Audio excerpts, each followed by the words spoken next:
Hi guys! Ganito pala ako magluto ng minatamis na mani. Bago ko sinalang yan, syempre hinugasan ko muna. Hindi ko na na-video kasi nakalimutan ko.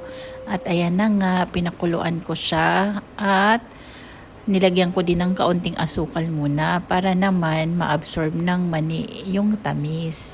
At pagkatapos niyan, dinagdagan ko ulit siya ng asukal kasi paubos na yung tubig para naman yung asukal naman ang tutunaw at magkukut na siya. At ayan na nga guys, ito na yung tuyo na siya, yung natuyo na yung tubig. At ito na yung finish line. Ganyan siya guys, nagkut talaga yung asukal. Kasi after mawala ang tubig, nag-dry siya. Tapos yung asukal ang nag-melt. Kaya nakukut na siya. Kaya kailangan talagang halo-halo para lahat makut. At yan na nga yun, nilagay ko na dyan sa lagayan niya at ready na yan i-deliver bukas. Mabenta ang matamis kasi masarap siya, matrabaho nga lang.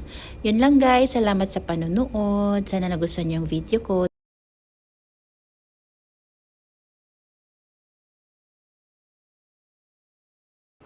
At yun na nga guys, narinig nyo naman na napaka-crispy siya. At ito naman yung finishing line, binibenta ko pala to siya para may pambili lang talaga ako ng cat food para doon sa mga pinapakain kong pusa. Yan lang.